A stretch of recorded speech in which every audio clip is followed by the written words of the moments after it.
Hello, fellow traders. 'Tis I, the Rumpled One. It's Monday, June the 24th, the year 2019. Let's talk trading. See what is there, not what you believe. As I've mentioned many times before, I look at other traders' videos, I look at other traders' threads, I read other traders' books and blogs from time to time. And usually, one of the things that makes me stop, in the beginning, near the middle, is when they talk about something that they believe rather than what is there. If somebody starts talking about support and resistance, I'm out of there. Why? Because it's conceptual. They'll show you a 5 minute chart, let's say, or a 1 hour chart, and they'll say, well, here on the 5 minute chart, support and resistance is here.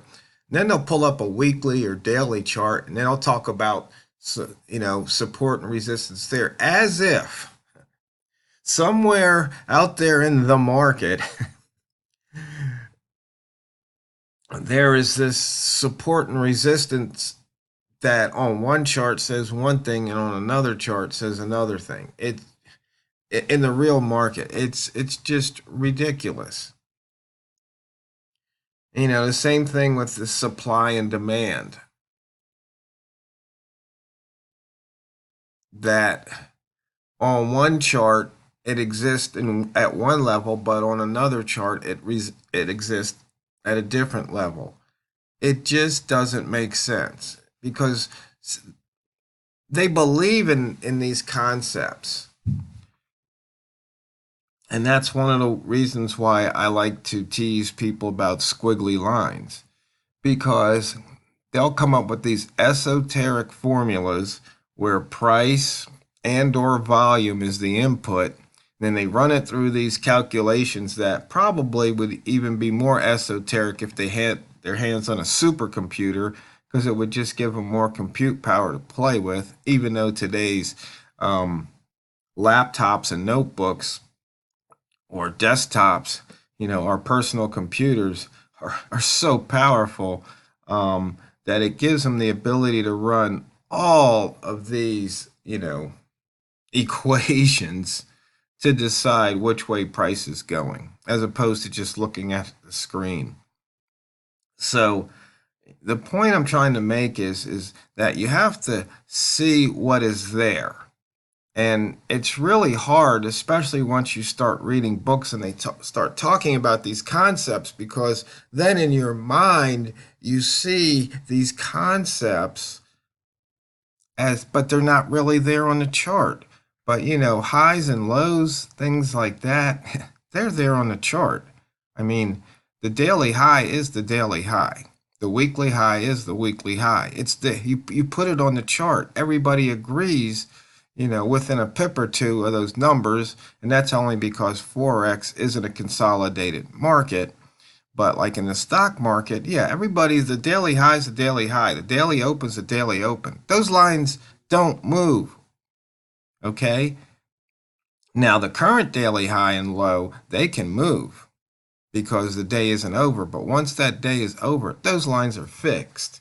And that's why when I do buy zones and wick zones, it looks the same pretty much every day, but the results, that's what we want. When you take those trades, chances are you've got, statistics on your side which say chances are you're going to have the opportunity to take profit, sometimes a little, sometimes a lot. Now, remember, once again, these videos are for educational purposes only. Your results may differ from mine, and therefore, if you choose to trade in Forex, which is a very risky market, you might want to seek the help of a trading professional, an accredited trading professional. Okay, blah, blah, blah, right? You guys all heard that noise before. But you see, there's something else to consider here. If you have your risk and money management in place, then you might not really need the help of a trading professional, because there's only so much you are willing to lose per trade. And so when you put your stop loss in place, as long as you have a broker that actually honors stop losses, and the market doesn't do something crazy like move 500 pips in the blink of an eye, then you're only going to lose that amount that you're willing to risk per trade. Last week or a couple weeks ago, I talked about I might have to write an indicator to do some analyzation, but I remembered a couple years ago I wrote an indicator that will allow me to analyze price, some frequency distributions.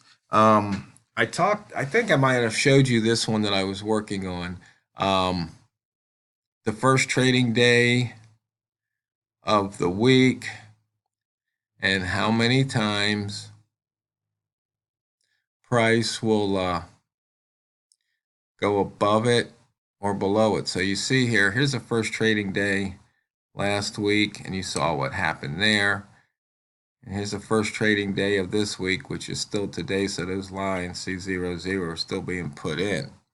And so for the last 100 weeks, we went above it 74 times, and we went below the first trading day of the week's low 68 times.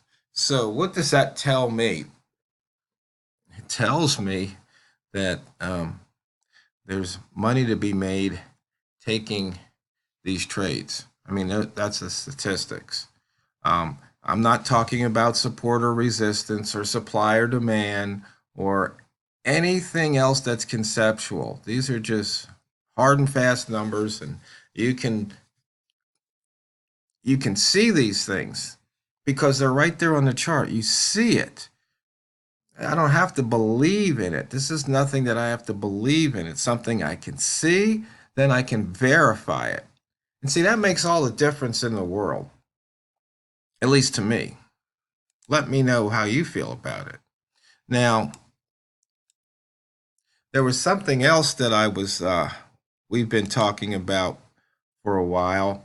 And what that was these inside bars on the daily, because most in the weekly and the monthly, because most traders or some traders, talk about inside bars, but I've never really seen anybody analyze it. So and let me show you what I'm using. I am using the 2017 price travel analyzer, and I've got two occurrences of it. And the reason I have two occurrences is just to show you that it's working. I have to prove it to myself too, but I wanted to show you that it's working. So what this does is, first it says, okay, give me all the pairs or count up all the times where the low was greater than the previous low. Because see, for an inside bar, the low has to be greater than the previous low, and the high has to be less than the previous high. So you see here, you run the calculations, low greater than low, high less than previous high, and then it says 14.2% of the time you get an inside bar. But I had to reverse the order to make sure. So this time we say high less than previous high. We have 520 occurrences. Here we had 526 of low greater than previous low. But now, since this is an and condition, this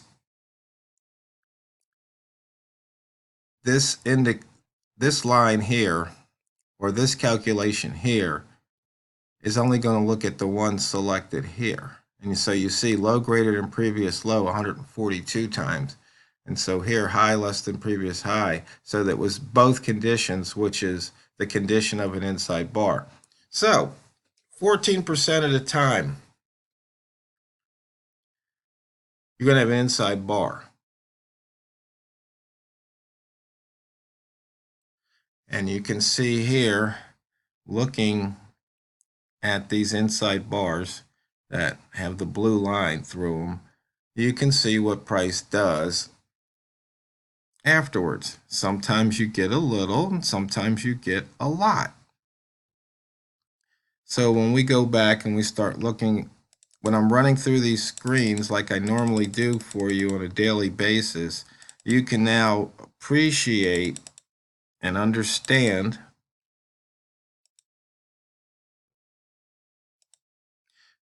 the power or the potential that these trades give you. Okay, and I've already shown you the statistics on the gap fill. I did that, I think it was earlier this month or late last month. I showed you the screen. So right here, we see the breakout here of the previous week's high. We see right here, right through the previous week's upper wick zone, that breakout. And I've showed you those calculations, a long time ago. But we know that gaps fill, and when price gets in the wick zone, it doesn't like to stay in the wick zone. So we use that to our advantage. We have here price opened above the previous day's midpoint. That gives us a long bias, and that long bias is paying off here. You can see we're up for the month, up for the week, up for the day, because a day and the week is one and the same because it's still Monday here. And here's that first trading day of the month right here. You see we had the breakout in the last trading session Friday. And we're putting in that first trading day here of the week. Above the open of June, above the first trading day range. June showed that before, but this is looking at all opening days for the past 12 months, just so you have a clue. And here's that inside bar once again. Now, you can see here how often. Now remember, we said about once every 14 days. Of course, it doesn't always fall that way. But you see here, most of these numbers are less than 14. Okay, we've got a 34, we got a 20, got a 30, a 35, and here's a 14 right there, and a 20. But you see here, most of these on the daily are less than 14. Once again, showing opportunity. Range only 42, only two pairs over 100. Might have to rerun the frequency distribution to see where that sweet spot is. Yeah, and the 100 was mainly looking for reversals. So in other words, if it goes over 100 pips, look for it to start pulling back off of those highs. So the rat zone may have to be rerun, get some better statistics to see maybe it needs to be 18 or 15, maybe as low as 10, even though I don't like going that low just because of the range of a 1 hour candle. You don't want to be taken out just on a range trade. Let's see, that sheets go back to the euro. Yeah, somehow some reason that got switched. Those are your holos. Here's the buy zone. We had a negative or short bias because pivot point was below the open, but we had the gap, and usually we trade the gap. So looking to go long here to fill that gap. It did. One buy zone trigger, and the rest was history. Is history. Not much of a rat zone. On the pivots, see back again, we're trying to touch the monthly pivot, though today we have a missed pivot, and so we've got two missed pivots this month. See if we can take them out. And fellow traders, I am going to pause the video. So I hope you learned something there, but I wanted to pause the video because I'm running out of time. I don't want to take up more than 15 minutes of your trading day or of your life. So it's not what you trade, it's how you trade it. Drain the banks.